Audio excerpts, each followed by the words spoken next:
Magpapa-tiles ka ba ng bahay mo ngayon? Magkano na nga ba ang mga presyo nito? At ano-ano nga ba ang mga design ng tiles na maganda per area ng bahay mo? Current tile prices at mga design. Tara!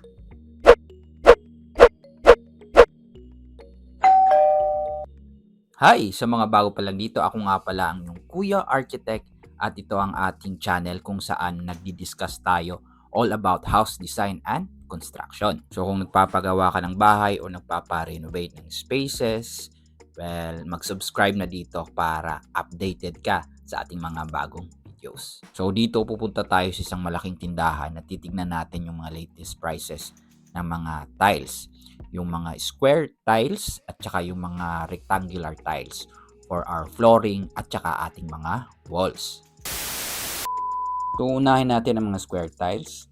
Una yung 30 by 30, ito yung mas maliliit na tiles at nagre-range ang presyo nito from 30 plus pesos hanggang 40 plus pesos yung kanyang halaga per piece.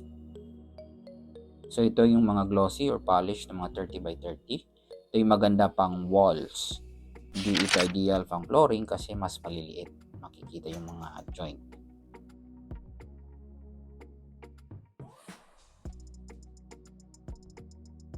So ito naman yung mga mas non-skid or mas magagaspang. Perfect to pang flooring ng bathroom.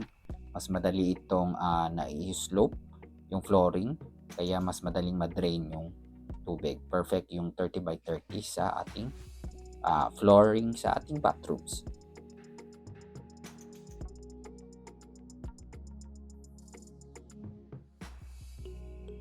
Now, punta naman tayo sa 40 by 40 na tiles na nagre-range yung presyo from 40 plus, 50 plus to 80 pesos yung kanyang price per piece. So, dito ito yung mga polish again or glossy type yung mga tiles which can also be perfect for wall tiles. Yan. So, medyo hindi pa rin ito ideal for flooring kasi mas maliliit ang mga size na ito. So, ayan, meron din siyang wood na glossy design.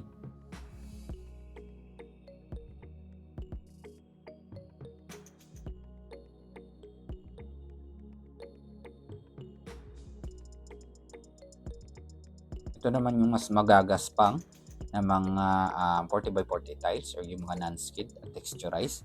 Ito yung magandang pang, again, flooring para sa mga bathrooms para hindi ito madulas at iba pang parts ng bahay na ma-expose sa tubig. Ito rin ay isang example ng magandang wall accent at pwede rin itong pang floor since ang kanyang surface ay texturized.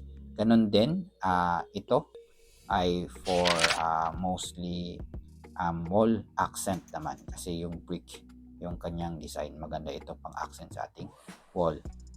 Ito naman yung magandang pang flooring talaga, no, kasi parang magaspang talaga siya, pang outdoor use ito, rustic yung dating. Ganito rin yun ang mga stone or pebble na mga design, maganda rin sa labas ng bahay lalo sa porch area or sa pathways natin.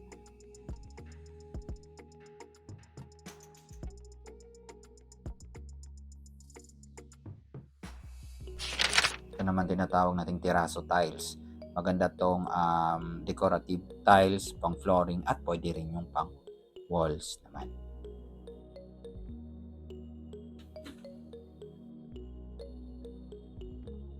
Now, balik tayo dito sa mga wood ng mga design. Ito pala ay pwedeng gamitin sa labas kung gusto mo ng wood accent sa iyong exterior wall. Pwede mo itong gamitin. Ito naman yung mga floral at geometric design ng mga tiles. Bagay ito pang wall accent at saka for floor accent na rin.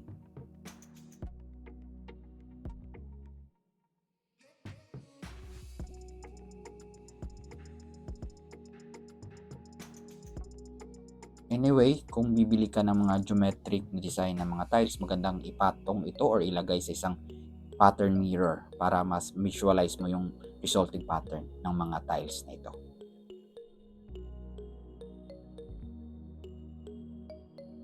Anyway, meron na tayong ginawang video kung paano bilangin yung tiles na gagamitin sa isang area. So kung gusto mong malaman ito, panoorin lang ang video ito. Links on the description and comments below. This is yung mas malalaki ng square tiles. Una yung 50 by 50 na floor tiles na nagre-range yung prices from 100 plus to 120 pesos per piece. Ito na yung ideal na pang general flooring. Example dito itong mga glossy or polish na mga floor tiles. Ayan, may mga solid colors, merong mga stone colors or design. Ayan. Ayan yung mga presyo nila.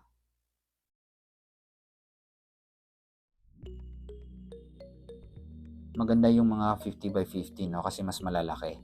Kaya less yung joints unlike yung sa mga smaller tiles. So ayan pa yung mga stone finish na mga tiles. Pwedeng ordinary ceramic, pwede rin porcelain tiles. Ito naman yung parang marbles. Ito yung mga parang geometric na mga tiles.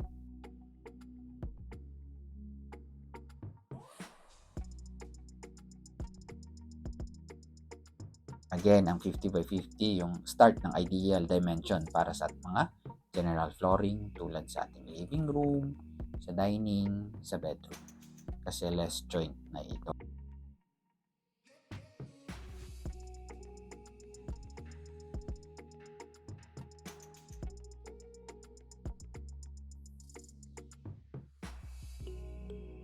Aside from stones, ay meron ding mga wood design yung ating 50 by 50, no? Gaya nito. Ayan. Pwede itong pang flooring at pwede rin itong pang walls na gamitin. Naupunta naman tayo sa 60 by 60 na floor tiles na nagre-range yung presyo from 150 to 200 hanggang 260 yung price per piece. So dito makikita natin yung mas malalaking tiles sa 60 by 60. Ito yung parang non-skid, hindi ito madulas. Dito glossy. Ito naman yung mas glossy. Ito yung pang general flooring din. Yan, makikita natin merong solid na white color at meron ding mga earth tones at merong mga stone design na mga 60 by 60 na tiles. Ito maganda to pang flooring talaga. Ayan, maaaring ceramic, ordinary, or maging porcelain tiles ang mga ito.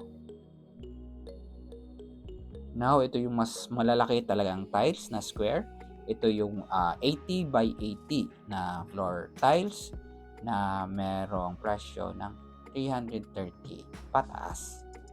Mostly glossy, no? Porcelain tiles yung kanyang type. At meron siyang iba't ibang stone design tulad dito. Meron parang beige, may gray na granite, meron ding mga marble na design at iba pa. So mas malalaki ito, mas less yung joints, mas magandang tignan.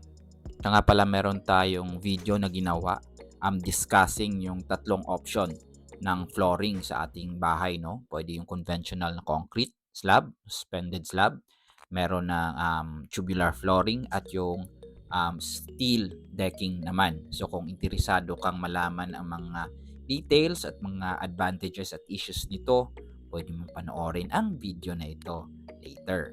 Links again sa ating description at comments below. Ngayon, after natin sa square tiles, punta naman tayo sa mga rectangular tiles naman.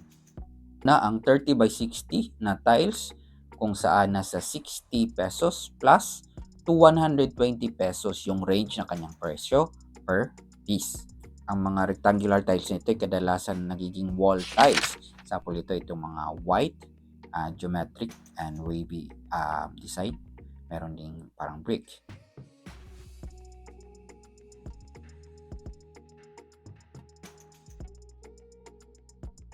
Ito naman yung mas may kulay na mga floral and geometric design naman. And of course, meron ding mga stone design na 30 by 60 na parang mga gold and white marble. Ayan, yan yung kanyang design at kanyang presyo. Meron din dito mga gray na mga parang granite or mga slate, mga stones, design ng mga 30 by 60 na tiles. Again, maganda ito pang wall accent.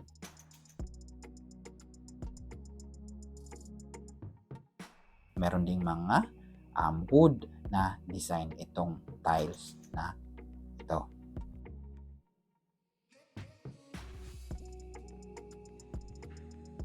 Napunta tayo sa mas manipis, yung 20 by 100 tiles or parang mako-consider na to na plank tiles. Ito ay nasa 80 plus pesos hanggang 120 pesos naman per piece. So parang 1 metro ang haba nito, no? Masasabi nating plank tiles na ito, pang flooring, kasi nga rin nasa wood na yung mga design nito. Pwede rin pang walls, pang accent yung ganitong tiles.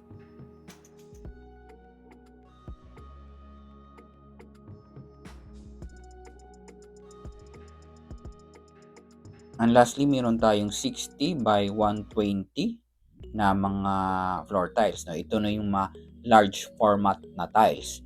Yung presyo nito ay naglalaro from 500 plus, 600 plus, hanggang sa 800 pesos yung isa. Ito ay ideal for flooring, malalaki, especially kung gagamit ka ng porcelain tiles. So less yung joints. At pwede rin gawing actually countertop. Kung ayaw mo ng granite slab at ayaw mo ng joints ng maliliit na tiles, pwede kang gumamit ng ganitong kalaking mga tiles. So, ayun yung mga prices at mga design ngayon ng mga tiles. Kung nagustuhan nyo ang video ito, please do leave a like. Kung meron kayong katanungan, magsulat lang dito sa ating comments below. You can also check our FB page for shorter format ng ating discussion dito. This has been your Kuya Architect. Salamat sa panonood at syempre, deserve mo ang maayos at magandang bahay.